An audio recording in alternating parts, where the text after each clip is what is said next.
I'm about 2 hours away from having an opportunity to put all this equipment away and maybe go see Little John live, Callow, because he's playing here. As you might imagine, he's playing here. There's a party with him and Saweetie. So, you got to go to that. Yeah. You got to go. This is, you know what this has become out here now? I mean, not that this kind of wasn't always this way a little bit, but this is kind of like sports' version of Hollywood here. Like with the teams here, the infrastructure that's here, I really feel like it's kind of turned into a Hollywood almost for sports. And it's just the beyond perfect venue for this type of event.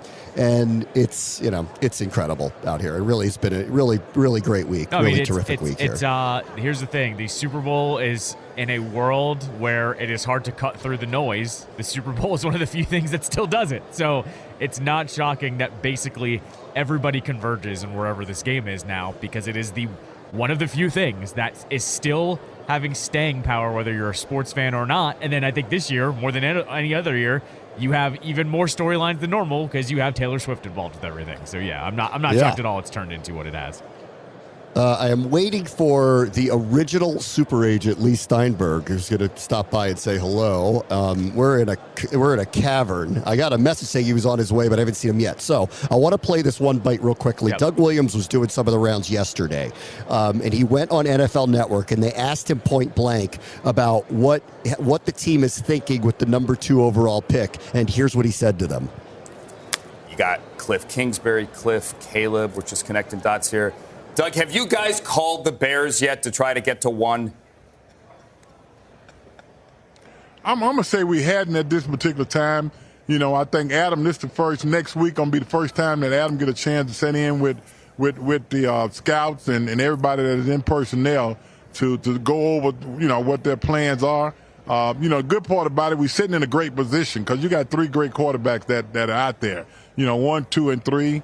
But at the same time, we got the second pick, and we got 4 picks still within the first 100 picks. So at the end of the day, we have great capital. We can do what we think we need to do with this football team, and that's to build it. At the end of the day, if it's a quarterback, great. If it's an offensive lineman, great. If it's a defense rusher, whatever way they want to go, we can go that way. And I think we got ourselves in a good position. Hold on, Doug. If you guys take a tackle at 2, like, you know how people are going to react. They're going to throw stuff now. They're going to throw stuff. I know DC, they're going to throw stuff at you guys now. Well, I think, Bucky, good and well. I got to be political about this whole thing now. But no, I just threw it out there. But 9 out of 10, that's a good chance that we might pick one of the quarterbacks. But at the same time, we got enough picks behind them to fill in those blanks, whether or not it's an offensive tackle, defensive end, linebacker, what have you. So I think we're in great position. Okay, so there's Doug Williams essentially confirming what we all assume to know at this point, but leaving the very small possibility of, I guess we'd go in a different direction. Doug has had a lot to say the last week or so about a number of different topics that, man, oh man, I don't know. Like, first it was we didn't have a culture change here, and now this week it's I'm going to spill the beans and just tell you what you probably already know, but I'm not even going to leave you guessing any longer. We're taking a quarterback at number 2. Yeah, I mean, he's had a lot to say, and look, he said it out loud, but we shouldn't be shocked here. Like, I don't even want to kill Doug that much because we all know the position that they're in. I will say at the end, though, mentioning all the positions that we know they need at, he mentions all of them. That one I think is actually more damning than saying quarterback.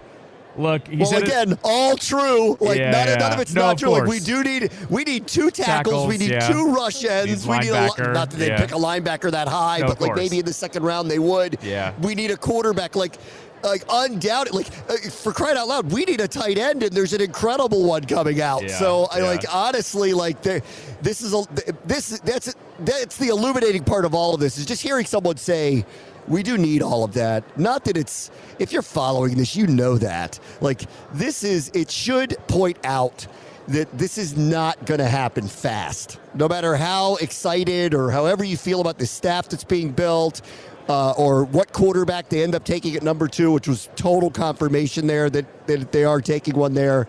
They don't have a roster unless there are miracle workers in this offseason with the cap space and the draft.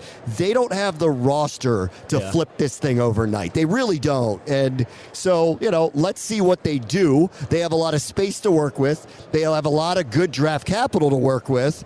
And they've got a lot of fresh excitement. And if maybe they get lucky and whoever number 2 is becomes C.J. Stroud for them, then maybe they're more competitive than they might appear at the moment. And this is why I keep going back to when people keep asking me, like, what do you think about them turning it around? What's the timeline? I don't know what their roster looks like. Like, I have no clue what the roster looks like. So until I get a better view of that as we head into the summer, it's hard to really know. But they have, and it's just laid out in front of you there, they have so much work to do. Like, the guy who's really on the clock here is Adam Peters. They have so much work to do to try to figure out how to manage a major offseason of opportunity for all of these different things that they have at their disposal, but they have a lot of holes to fill. Yeah, no. I mean, it's just, he's acknowledging that, essentially. And we all know that's what's going to happen. We also all, besides the position of need, they just need to fill the roster out in general. Like, you and I have talked about this. Yeah, they have all this cap space because half the roster isn't under contract. So, yeah, this was not going to be an overnight fix. I also think so, too, though. I've said this before. I wouldn't be shocked if Peters decided to trade back. Like, yes, do I think it's a 90% chance they go to a quarterback? Yes, but how do we know they don't just take a look and go, we have to fill so many holes? Why not trade back one or 2 spots? I'm just saying, it wouldn't shock me is all I'm saying. 1 or 2 spots, sure. Here's the reality, and this is what needs to come to light is this. Is Chicago taking Caleb Williams or not? Right. Because if they are, and they're not open-minded to trading down, we're the ones that are going to get all the calls. That's right. And we're the ones that are going to get all the offers. And I don't know if you've noticed, but Minnesota hasn't re-signed Kirk Cousins yet. Gee, I wonder why. Right. Gee, I wonder why. The Raiders tried to get Kingsbury. Gee, I wonder why. They also are eyeing moving up to try to get one of these quarterbacks. New England wants to get one. They're only sitting at 4. The price to be paid for Jaden Daniels could be extraordinarily high if the Bears just ultimately come to the conclusion that they're not going to not select Caleb Williams, and they're going to be closed-minded about trading that off. So we're going to become the team of interest, and then we'll have to make a decision. And honestly, I don't think you're in this position very often. It's clear they need a franchise quarterback. It is going to be hard for them to take an offer and leave it and go select an offensive lineman. I think, at 2, taking Joe Alt is going to get people throwing things. But if they trade down to 7 and they take him and they got 3 other first-round picks, well, that's a different story. And so we need Chicago to tell us what they're doing, and I think we're going to get that sooner rather than later, because I wonder how much Caleb Williams is going to step in and try to command where his destiny is going to be. And that is the other part of it that we're waiting to see. When is he or his team going to come out and publicly state what they want to happen? Because I'm sorry, I do not believe that he's willing to just go anywhere, etc. There's too much smoke around that he wants to try to, at his best, dictate where he wants to go. Right. So I'm waiting to see how that goes. And maybe he's fine with going to Chicago, but I need to hear him say it. And then I need to hear Chicago say they literally are moving on from Justin Fields. And then we'll see where we are. So we're step 3, but step 3, if we get there, or step 2, if Caleb says, I'll go to Chicago, and Chicago says we want him, is we're the ones with our phones going to be ringing off the hook. And we're the ones who are going to be offered 3-4 first-round picks. Right. And so let's see. Now, do you love Jaden Daniels that much? And that's an interesting question. Yes. That they're going to have to answer. It's also, will you love Jaden Daniels that much that you trade down again? Like I've already seen this kind of being floated around. Like, who's not to say not just the Commanders, but the Bears or whoever else trades down twice because they try to just load up on these picks, because this is what everyone does now. They trade up and try to grab one of those quarterbacks. If you're the Commanders, and like I said, this would have to take Adam Peters basically going, we love the quarterbacks, but we don't love them enough to not take up a bunch of other roster spots. who knows what could happen? But like, imagine that if they did trade down 2 times or something ridiculous like that, because they need to fill out an entire roster essentially because it has been so bad lately. Like I said, I'm not really going to be.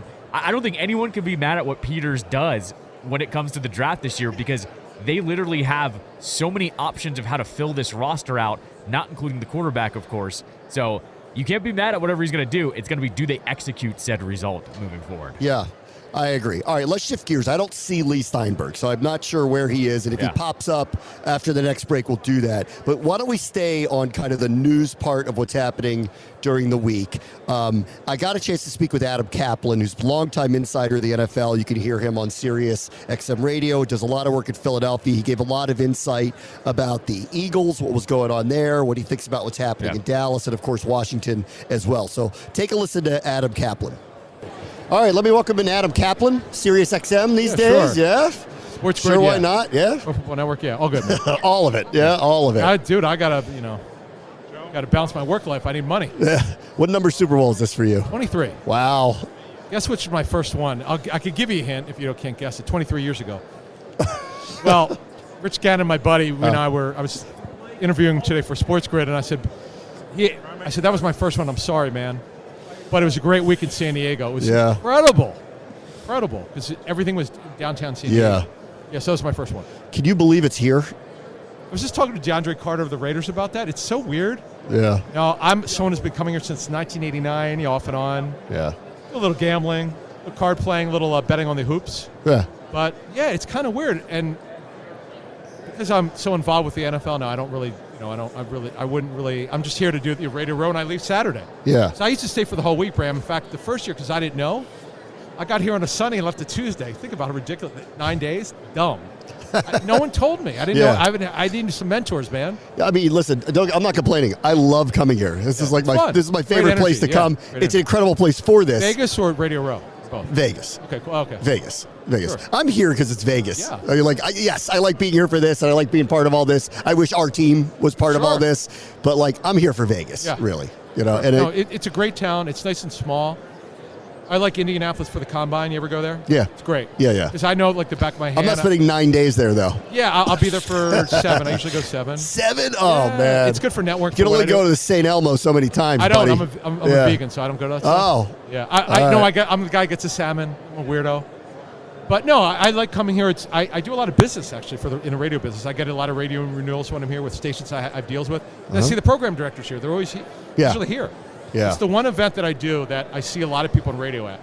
It's good. All right. Let's talk about the Eagles a little bit. Sure. I really want to talk to you about them. Oy. How close do you think it was to Sirianni not being the head coach after this last year? This is just, I don't want to call it, it's called informed speculation. Yeah. So I can't say I definitely know, but if he didn't change his coaches, I don't think he'd be back. I know the way it works with the Eagles.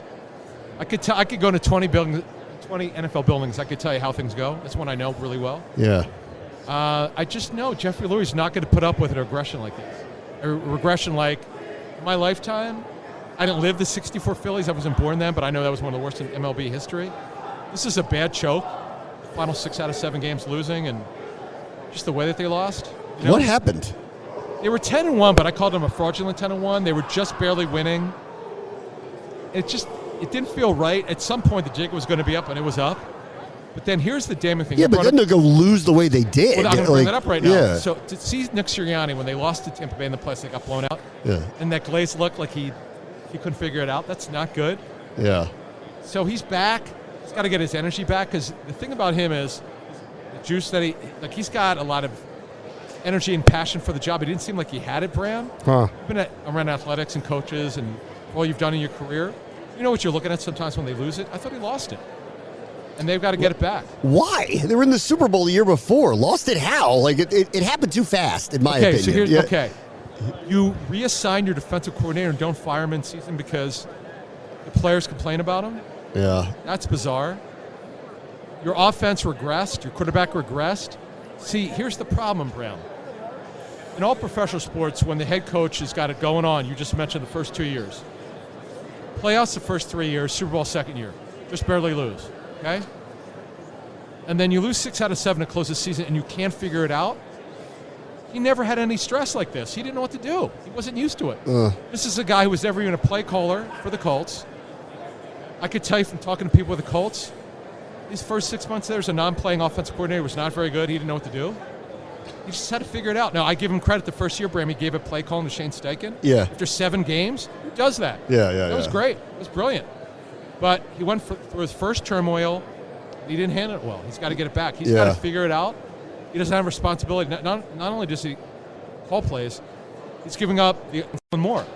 So now he's got to be a CEO head coach where, kind of like Tom Coughlin, when he was the head coach of the Giants, he didn't call plays. He would just sit in meetings. Get on his players, get on his coaches. Coaches harder, but it's kind of odd. It's different. Difference for sure. So did that shock you as a Washington guy? Yes.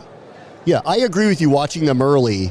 They didn't look like a 10-1 team to me, but they also didn't look like they did at the end of the year. Like, I didn't see that coming. Like, the year before when the Giants were 7-2 or whatever they were with a mediocre roster, and you sit there and you go, coaching, Bram. Yes, but they overachieved. Yes, they overachieved, but you're like, they're overachieving and there will be a revert to the mean. The Eagles have a very good team. No, not as good as the season before. Yes. You know, it's funny because and I hate to say this, but I'm just giving an example. When the Commanders were 3-0, I go, it ain't going to last. It's not going to last. It's not going to last. How about... I didn't think their defense would be good enough. I love Sam Howell, by the way. I'm a Sam Howell stan. Yeah. What a great story. Yeah. He's such a gunslinger, but he's really not quite that guy. But they had issues. They're not going to overcome for a full season. I thought maybe 7 or 8 wins. Hey, it didn't happen. But you couldn't have convinced me they'd had the worst defense in the league. I wouldn't. I can't believe that happened. That was bad. Yeah. And then, well, with Ron Rivera being the head coach, you wouldn't think so. But that was also an odd situation. The offensive line was horrendous. We kind of knew that coming in was bad. Yeah. I love Brian Robinson. Great story of his comeback. That was nice. Some good stories. Really good receiver core. Yeah. There's talent on that team. Yeah. This group, Josh Harris, and obviously the new front office. I love Dan Quinn. I'm a huge fan. He's a good coach, folks. I don't care that you won a Ben Johnson. That's done now. That's in the rearview mirror. Dan Quinn's a good head coach. Yeah. And the players will play hard for him. The players love Dan Quinn. Talk about buy-in. You talk to any personnel guy who's worked with Dan Quinn. Players love him. Folks, you're going to love Dan Quinn. They just they need a better roster. What do you know Josh Harris at all? Do you know any? No, but I know people who work for him with the Sixers. Right. And what do they say? He runs a hard business. Yes, he's a businessman, but he loves Washington. He grew up there. When I were talking about this off camera, I know that. He loves the Sixers, but the Commanders are his passion. This is his baby. This is his deal, folks. Oh, yeah. So that whatever leaks came out about, he's not a basketball guy. He's not a basketball guy, folks. The Commanders are his baby. You nailed it, Bram. Yeah. I'm telling you, it's going to happen. He'll spare no expense. He's not cheap. That's not happening. He'll never embarrass you. He treats his people well. Now, I know some people work for him and said it's a challenge at times. He's very demanding, but not in a bad way. He's respectful, but he demands I find a that lot. with all billionaires, actually. Yes, but we don't have enough time here. Yeah. We were doing a podcast. I'll give you some stories of guys who work for him, guys and gals I know who work for him. Well, maybe we'll do that at a later date. Yeah, I'm happy to do it. All right. But I'm so happy that he's the owner. I could tell. I don't know him personally, but I know people who work for him. Yeah. You guys are good hands. Just give it time, though. It's not. Adam Peters is a great hire. Do you know how many times he's turned down the opportunity to interview for jobs over the years? I was kind of surprised he took this job. But I know he's got all the juice. But I found it fascinating that he wanted this job. Not criticizing him for it or anyone with Washington. He could have waited, but he didn't. Good for him. One more NFC East one. Yeah. Are you surprised Mike McCarthy's back with the Cowboys? Yes, I am. I know people with the Cowboys, and I think some are surprised. But Jerry, despite what people say, remember, every year, Jerry Segarra's getting fired. No, he's not. He kept waiting and waiting and waiting, and he didn't fire him until he absolutely had to. But, yeah, that one surprised me, and Mike Vrabel getting canned. Yeah. As I wrote for That sounds like there was a power struggle going on there. The owner, yeah, and when you don't, someone with the Titans told me, when the owner and the head coach don't communicate anymore, that's not good. No. He's a good coach, man. I agree. Yep. He'll be coaching next year. All right. Who do you got in the Super Bowl? What do you think? Chiefs. I made my dumb mistake of changing my pick right before the last one. I could never do that. I did. I know that the Niners have a better roster, but They've got the best quarterback in my lifetime. That's a tough. Brady would be, Bram. Yeah. But Mahomes, you know what's great about that one before we get out of here? Do you know how many people are wrong about Mahomes? And gladly admit it. The coaches I'm pretty tight with who did grades on that 17 draft, they go, that guy changed the way that they watch tape. Yeah. Because you stop grading the school or the jersey, grade the player. Yeah. That's a good learning experience for people in the National Football. Adam, it's a pleasure having you on. Thanks for coming on. I appreciate Anytime, it. man. Good luck. All right, back here live in Vegas. We're going to take a quick break, and we're going to do two very divergent segments. One, all the bets you need to know about as we get into Super Bowl weekend with Ben Fawkes, formerly of VSiN and ESPN, and do a little glitterati of Vegas. Carrot Top is going to join us. Bram, watch the show, ESPN 630, the Sports Capital. Live in Las Vegas from Radio Row, this is the Bram Weinstein Show, presented by Seat Club. Join the club, quit the fees. All right, welcome back here to Radio Row in Las Vegas. Bram watch the show, ESPN 630, the Sports Capital.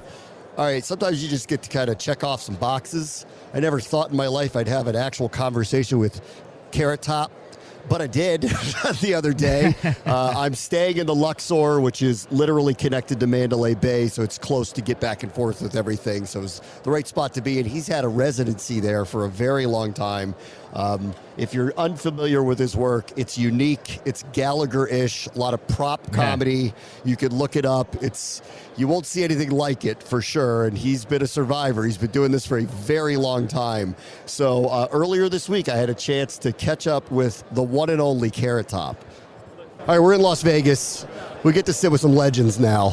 The one and only Carrot. In a second. The one and only Carrot Top. How are you, buddy? It is a pleasure talking to you. I've been a fan of your work for a very long time. Thank you. How long have you been performing out here? Well, I started in '85 doing comedy, and I've been at the Luxor 18 of the last years in Vegas and 10 at the MGM. So almost, but 40 years total. Do you tour around, or are you just we do here? Some touring, not a lot. We have some shows come up in March in like California. Yeah. But most of the stuff, we do 240 shows a year in Vegas, so we're pretty much here all the time. I mean, hence my voice. Can you believe the Super Bowl's here? No, and the weird thing was, it didn't even seem that long ago that we were hoping to get the Raiders as a football team here, and people kept saying it's not happening. And then you started see them building the stadium, and people started getting a little bit like, wow, I think this really is happening. We're building now I got to build a stadium and not bring the Raiders.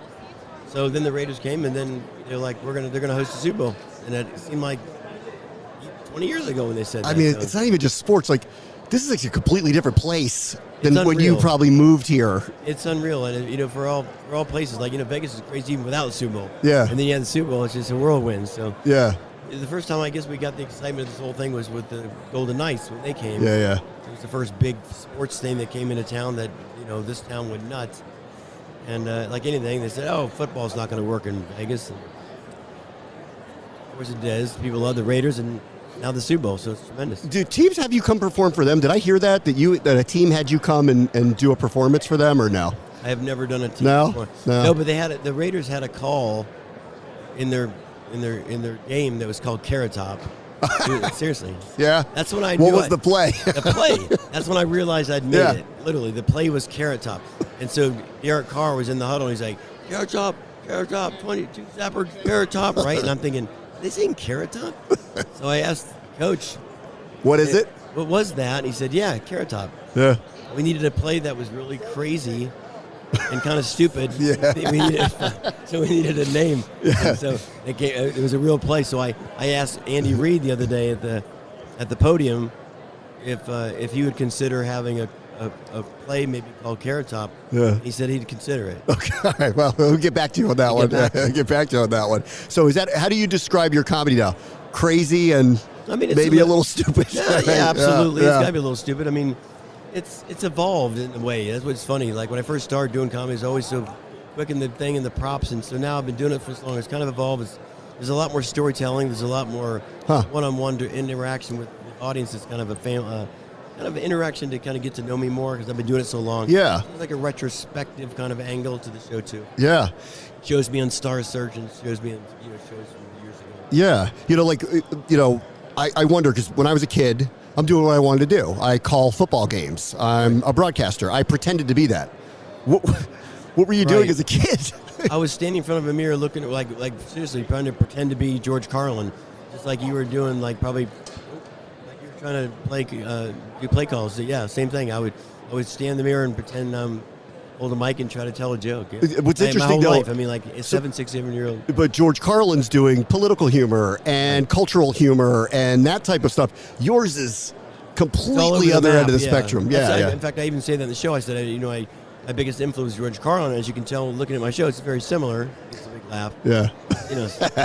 Similar, but you pick up little innuendos and little things like he always did that, and you had these little things that Carlin did that were just Carlin-ish. Yeah. And so you kind of take some of that energy and stuff, but definitely I do have a few jokes in the show that are kind of Carlin-esque, like he would have not even political, but just something like an observational kind of. Yeah. He's very good at observational stuff. I had one, I don't know if this is Carlin-esque, but I'd say like the stadium, they're going to try to get 70,000 people into Allegiant Stadium on Sunday. Yeah. And they're only going to have one usher. So it's like, so it's kind of it's kind of stupid. Like I can see him doing that, and only have one usher. How is this going to happen? But it's fun to have my own little style too. I think about process for you too. Like anybody who performs in any way, something comes in, they write it down, whatever it is, it just pops up. What ideas? Same thing. Is it really like? Oh no, literally just notebooks, and I don't even own a computer. I just write everything down on a little piece of paper. It's a thought. It's an idea. I have to go to Home Depot tomorrow and get. Sometimes it's a prop. Sometimes it's a prop, and I have to go get parts. Yeah, absolutely. I did. I need a Dallas Cowboy helmet and tissues, and I make a tissue that's coming out of the helmet. I just come up with a. Sometimes it's a word. Sometimes it's a word joke. Yeah. Sometimes it's a Trump impression. Like, who do you like? There's a lot of red. There's a lot of red in this team. All teams are red. I made red. There was no red before me. You know that. That's Trump with a cold. I have a cold. Trump with a bad head cold. So you still like performing? You've been doing it so long. I love it. I think I've loved it. I love it more now than I did when I started out. Yeah? Because I think back when I first started out, you just, so raw and so like, more nervous and more, I don't know, didn't know what I was doing up there really in a sense. And now I've done it so long that I kind of think I kind of have the grasp on how to do it, where I'm going, how to get from beginning to end in a way to make it a nice show. And to perform that long, too, I mean, you've really accomplished something. I mean, there's so many options, and to be doing this for as long as you've been doing it, it's really amazing. Yeah. Long run. It's been good. It's been a very, very lucky run. A lot of people letting me do it. Who do you got, Chiefs or 49ers? What do you like?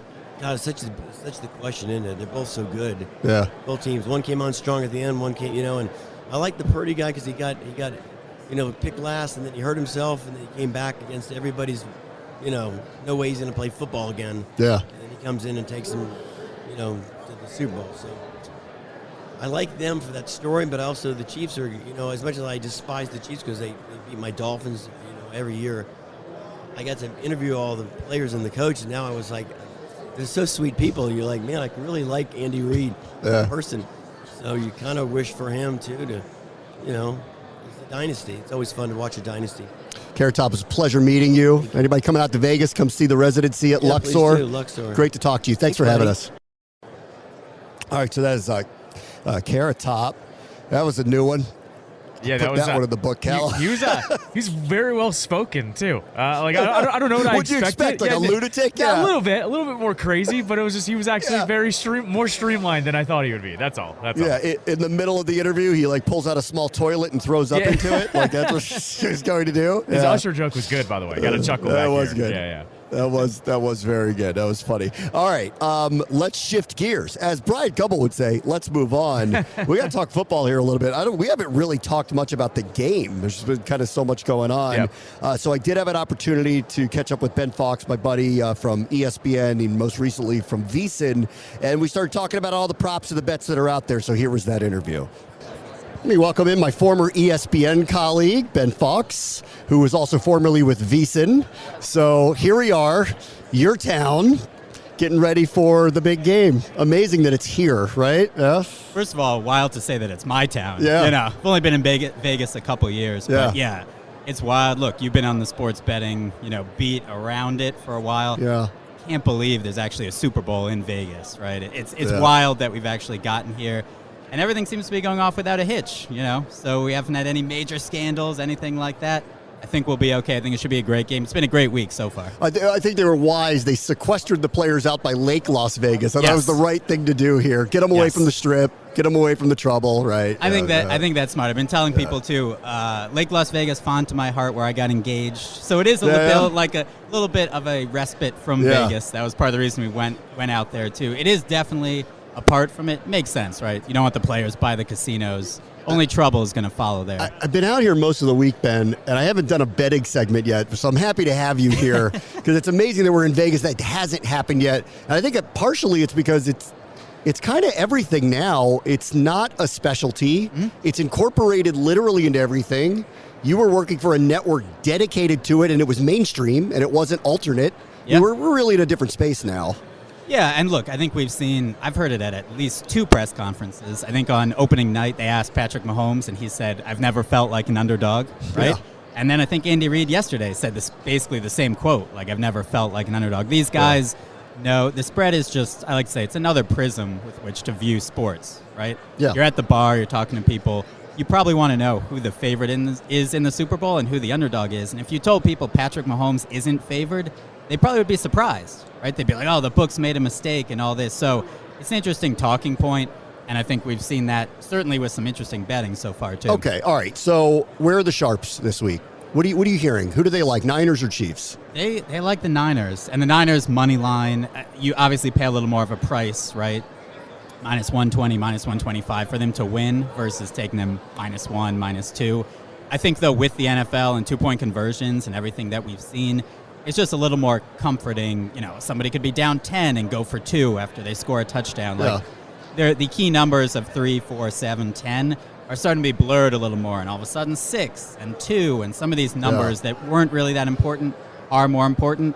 We saw this open 49ers -2, -2.5 get down to -1, and that was kind of the point where the respected money said, all right, that's far enough. Yeah. Came in heavy on the Niners. So you're going to have people on both sides, but I'd say the sharper money is on the Niners right now. I don't think the line will get down to pick, and I don't think it'll get back to 3. I think it'll be in that channel. On the I'm not an underdog, or I don't see myself that way, you sent me a note that Patrick Mahomes has never been an underdog 3 straight games, which is not a surprise considering what he's accomplished, but it is amazing, really, that that's the case here this year. Yeah, so I'll reframe the note. He hasn't been in the same season. The only other time he's been an underdog 3 straight times was his first 3 starts, right? His first start in Week 17 with in the 2017 season. No one really knew about him. And the first 2 weeks in 2018, and then I think odds makers were like, okay, this guy's a little different. He's a little different. But this season, it is kind of wild that in the playoffs, they're underdogs against the Bills, underdogs against the Ravens.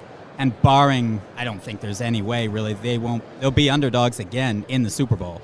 And that's just kind of wild. And Mahomes is 10-1-1 against the number as an underdog, which is just insane, right? We talk about trends all the time.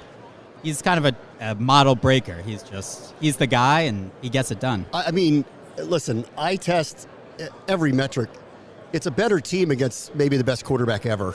Totally. That's what we have this weekend, really. Totally. And I think he's getting into that Brady Belichick. Smart people have models. It's going to spit out the 49ers are the better team. They are.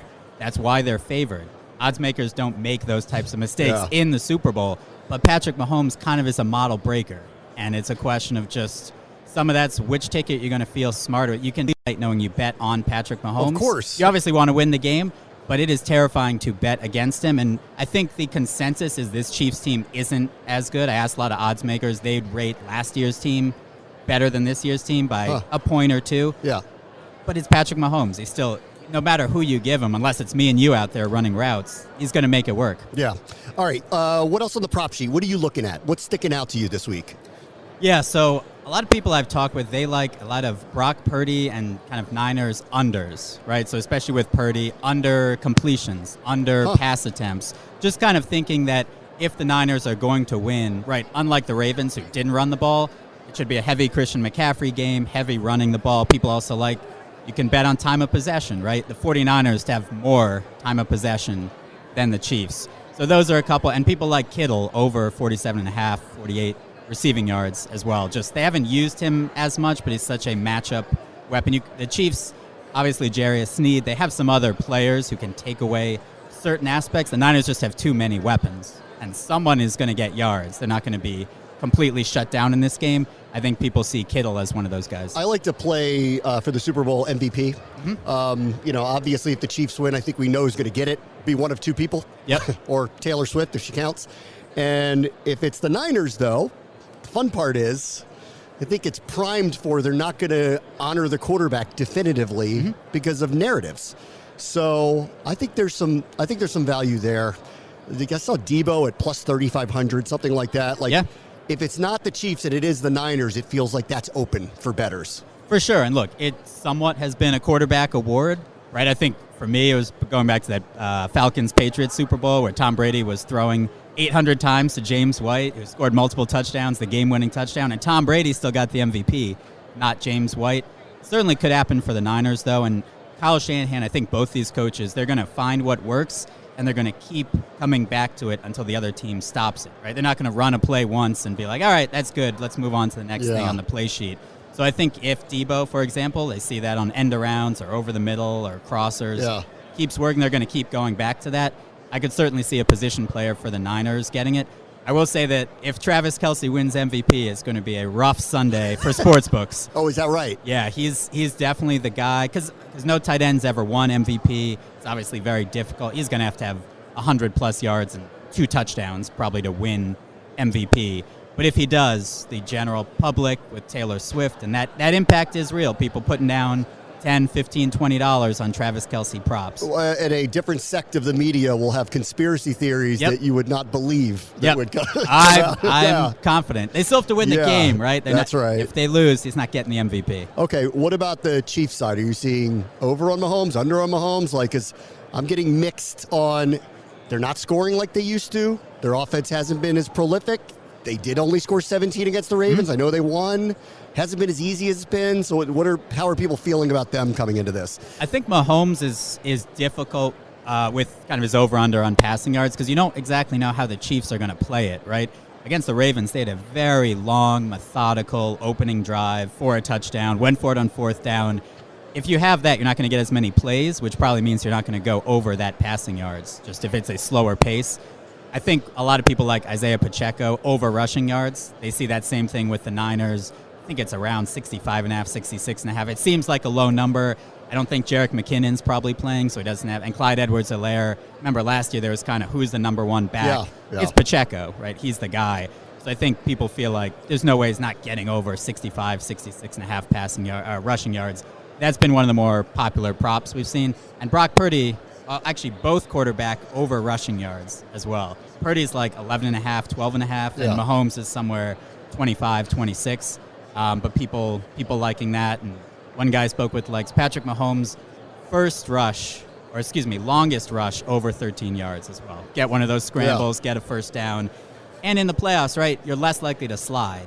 So you're probably getting those extra couple of yards, whereas Week 4 against the Panthers, if you don't pick up the first down, you don't pick up the first down. This is the Super Bowl. You're going for it. All right, what's your best bet? What do you feel most strongly about? So I like to go with what the most smart people have said, and the most smart people are on some of those Niners props, and they like that George Kittle prop. They like over 47.5 receiving yards. That's the one I'm going with. It's not necessarily the sexiest prop, and I do like some as well that Brock Purdy under passing attempts. I think that was 31.5. Just if he's throwing that much, it's probably not going well for the 49ers. That's not an ideal game state, and I think given that the Niners have hopefully figured some things out these past 2 games as big favorites, they get it done, but they have to get it done within their script. So you're calling this is the all-time tight end Super Bowl. Yes. That's what this is. The all-time tight end. 2 Hall of Fame tight ends who both post crazy numbers in this game. Look, a matchup nightmare is a matchup nightmare. It doesn't matter if it's a running back, wide receiver, anyone else. And look, Christian McCaffrey could also go off as well. I just think you're going to be keying on him, certainly, if you're the Chiefs. It's good. I think it's going to be a great game. To me, it's still a coin flip game. It's tough to really say. I don't have I a love side the here. Niners. I love the Chiefs. I and know. the total's the same. Total's basically stayed 47.5 all week. Yeah. We haven't seen much movement either. So I think the numbers are where they should be there. Yeah. It's just what props you like to attack that market. All right, I said formerly ESPN, formerly VSiN. Tell everybody what you're doing.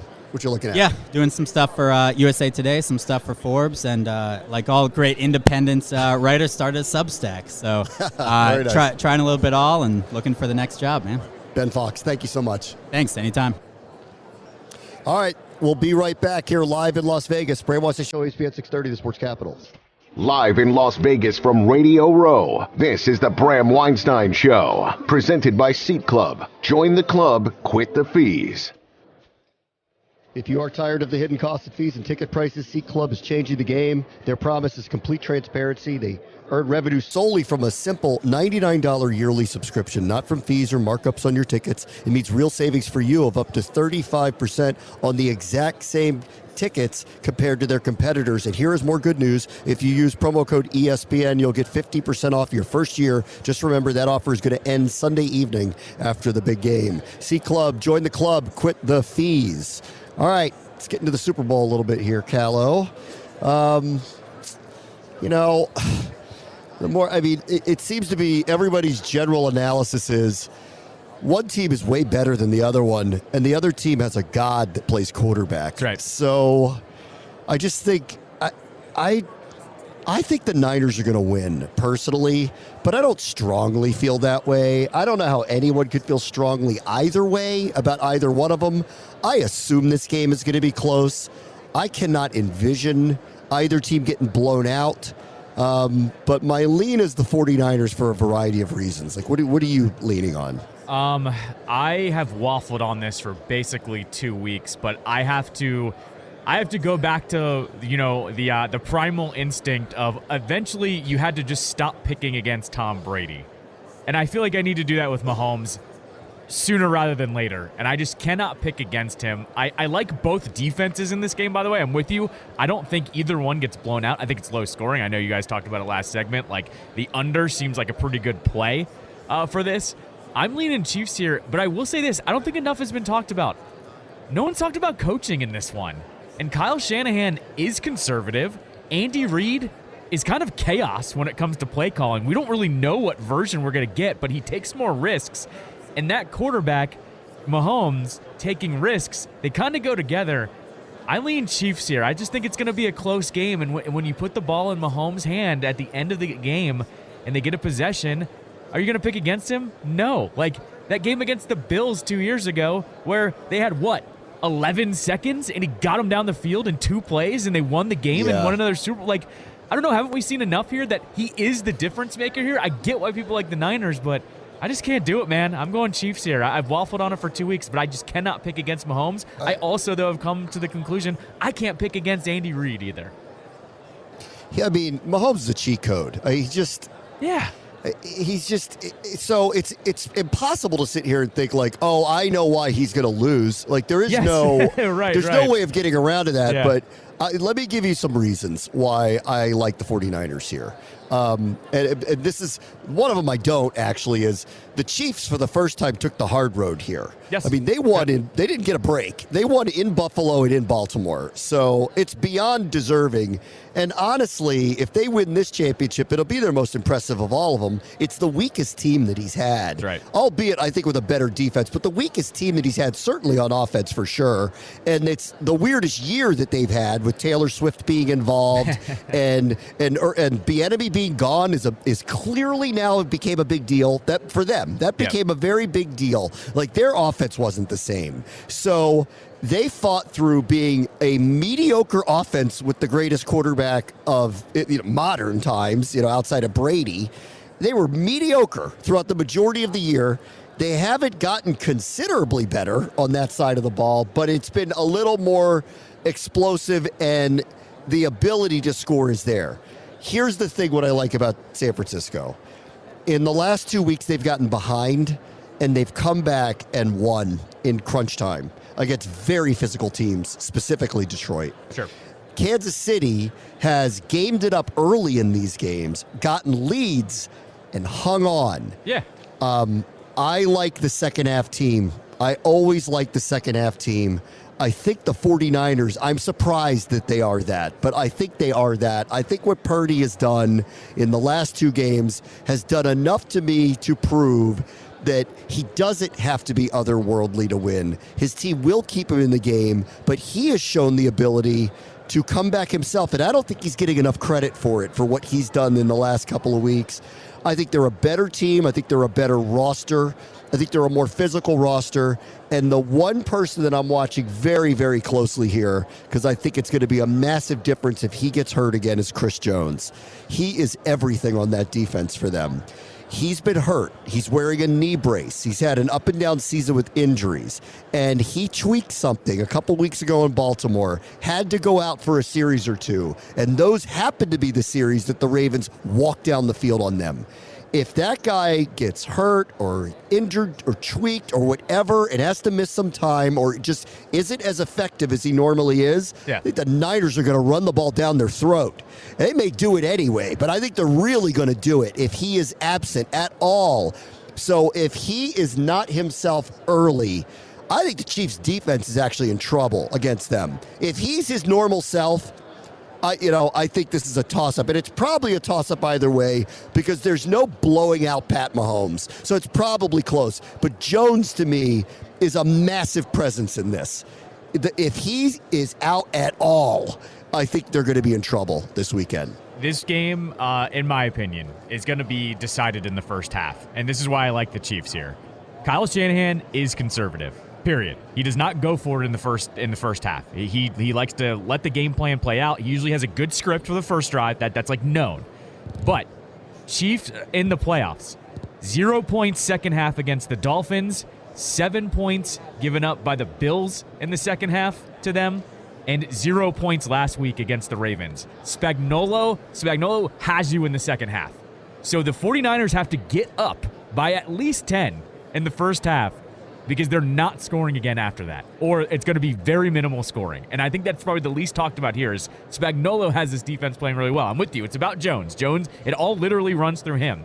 But the entire playoffs, they have basically locked down the second half against very good teams. That Dolphins game, I'll kind of throw out the window. It was like, 0 degrees, and nobody was really moving that well. But against both the Bills and the Ravens, he basically shut both of them down. The 49ers, we saw it against the Ravens on that Monday night Christmas game. When they're behind, they are so scrambly, and Purdy is so weird. I'm telling you, man, first half, if the Chiefs are up, I'm laying the house on the Chiefs because I don't think the Niners can come back against that defense. A couple things I'd like to see. George Kittle, who has in the past done trolley-type things by wearing a shirt underneath. That's right, yes. If he scores and opens up a shirt to show either Beyonce or Olivia Rodrigo or something like that, that's the move I want from him. I want a total tight end troll job if he scores a touchdown with another music star. You got to remember this. He and Trav are really good friends. So maybe he has like a Travis Kelce shirt on underneath or something. Like a Trav and Taylor shirt. I could see that being like a thing. Travis with the heart, making the heart sign. 100%. Oh, yeah. I could totally see him like being a good troll about it. But yeah, you're right. I could totally see that happening as well. Yeah, I do think this is the all-time tight end Super Bowl. These two are massive, massive stars, first ballot Hall of Fame type players. So I think they're going to be a big part of this whole thing. And I don't know, like I also, I said this earlier this week. I want to say it again. I hope Trent Williams wins. My real soul rooting interest is for him. Me too. I hope he wins. And also with Kyle, he's been so close. They might have won it last year if Purdy didn't get hurt in the NFC Championship game. That's right. They had a chance to win 4 years ago. They were up 10 in the fourth quarter on the Chiefs and blew that lead to Mahomes. I don't know. I got a funny feeling his turn has come here a little bit. Like, this could be round 3 of this matchup in 4 years, not just round 2, round 3. So I don't know. I'll stick. It's hard to bet against Mahomes, but. And good thing I'm an NFL employee. I can't bet on it. But I'll take San Francisco as my pick. And I think it's going to be a classic. 27-24 Niners. You take San Fran. I take Kansas City. I'm going to go even lower. I'll go 23-16 Chiefs win. All right. Listen, you guys are going to hear things that happened earlier today, which means as of right now, I am free and clear and alone in Vegas. Enjoy that. Enjoy Friday night in Maybe Vegas. I'll see you on Monday. Maybe I won't. We'll have to see how the night goes. Tiger in the hotel room. Yes, exactly. The hangover begins. That's right. And I'm hoping to run into Mike Tyson somewhere.